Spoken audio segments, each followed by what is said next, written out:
sur le plan local, tant bien que sur le plan international. Voilà, donc suivre cette chaîne vous permet d'être au courant de toutes les activités de SIB Network. Voilà. D'accord.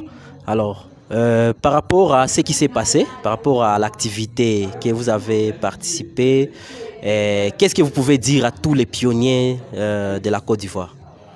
D'abord, l'activité, c'est quelque chose qui m'a marqué sur le plan émotionnel.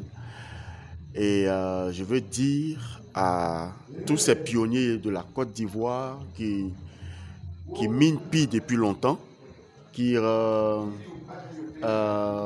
soit ont perdu de l'espoir de s'attendre à quelque chose de grand, parce que la cible... Oui, d'accord. Il y a une dernière question que je vais vous poser concernant les messages du fondateur, Dr Nicolas. Quel est le message que vous pouvez passer à tous les pionniers de la Côte d'Ivoire et du monde entier? D'accord, ce message a fait beaucoup de bruit, bien même que je ne sois pas en Côte d'Ivoire et le message est tombé. Mais j'ai des échos de mes amis, de mes collègues au pays qui me disent que vraiment cette nouvelle-là, ça nous décourage. Oui, bonjour, monsieur le DMD. Bonjour. Et vous pouvez vous présenter à la chaîne de télévision de SIB Rwanda. D'accord. Je suis le DMD de la Côte d'Ivoire, monsieur Jean-Herman Monan. Voilà l'état civil. Voilà ma dénomination. Voilà. Nous vous voyons, vous êtes ici à Bujumbura. Vous êtes là pour quelle occasion exactement? J'ai été invité à Bujumbura par le CEO de SIB Network dans le cadre d'une réunion technique et en même temps qui a débouché sur la signature de contrat en tant que représentant pays. Voilà, donc c'est pour cela que la SIB Network Maison Mère nous a convoqués et nous sommes là. D'accord. Alors, qu'est-ce que vous pouvez dire à tous ceux qui suivent cette télévision des SIB Rwanda à travers votre pays, la Côte d'Ivoire? J'aimerais d'abord dire, je ne sais pas par curiosité, mais la TV SIB Rwanda est suivie en Côte d'Ivoire parce que on avait fait une interview. Moi-même, je n'ai même pas encore publié et déjà l'interview circule sur les réseaux sociaux. Donc je sais que SIB, la TV SIB Rwanda est suivie en Côte d'Ivoire. Alors, je veux dire à ceux qui suivent cette chaîne de vraiment s'abonner, parce que cette chaîne retrace les activités de SIB Network, que ce soit sur le plan local, tant bien que sur le plan international. Voilà, donc suivre cette chaîne vous permet d'être au courant de toutes les activités de SIB Network. Voilà. D'accord. Alors, par rapport à ce qui s'est passé, par rapport à l'activité que vous avez participé, qu'est-ce que vous pouvez dire à tous les pionniers de la Côte d'Ivoire? D'abord, l'activité, c'est quelque chose qui m'a marqué sur le plan émotionnel. Et je veux dire à tous ces pionniers de la Côte d'Ivoire qui minent pi depuis longtemps, qui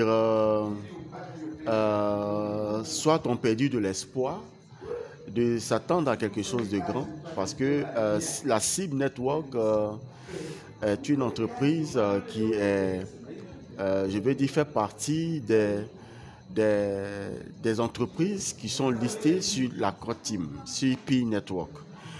Et donc, avec SIB, ce qui est en train de venir, chaque pionnier ivoirien doit se motiver parce que la SIB Network a des outils pour permettre aux pionniers ivoiriens d'être heureux, notamment sa plateforme e-commerce. Et la CIB Network met à disposition des articles de haut standing. Donc, il y a de quoi à se motiver à miner, et il y a de quoi à être heureux comme un pionnier. En tant qu'Ivoirien, la CIB Network vient s'installer en Côte d'Ivoire. Et elle est déjà installée en Côte d'Ivoire parce qu'en Côte d'Ivoire, la CIB Network a toute cette documentation et est reconnue au niveau étatique. Donc, les pionniers ivoiriens doivent se réjouir parce que maintenant, tout comme je le disais tantôt, tout comme les Chinois, tout comme les Philippiens, tout comme les Indonésiens, tout comme les Malaisiens, la Côte d'Ivoire pourra aussi avoir une plateforme où acheter une voiture, acheter une maison, acheter des biens et services. Voilà. Et cette plateforme, c'est CIB Network. Oui, d'accord. Il y a une dernière question que je vais vous poser concernant les messages du fondateur, Dr Nicolas. Quel est le message que vous pouvez passer à tous les pionniers de la Côte d'Ivoire et du monde entier?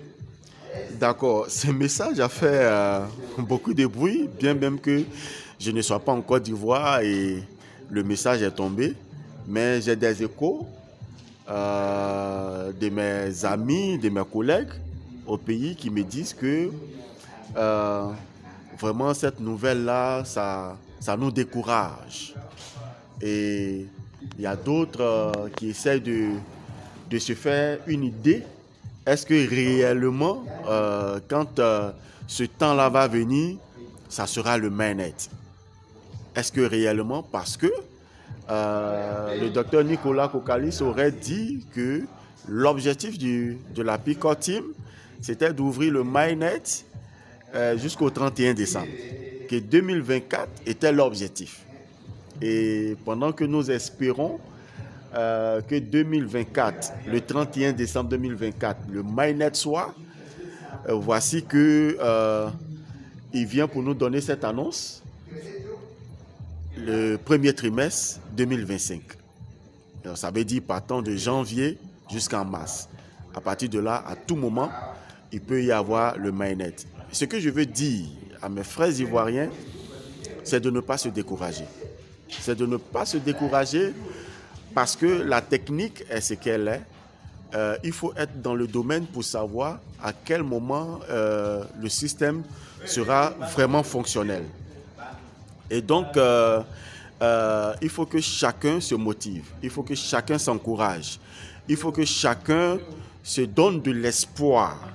Parce que nous avons de l'espoir. Ceux qui ont plus, qui doivent s'impatienter plus, ce sont les entreprises qui ont mis beaucoup d'investissements pour faire partie des entreprises utilitaires de BI.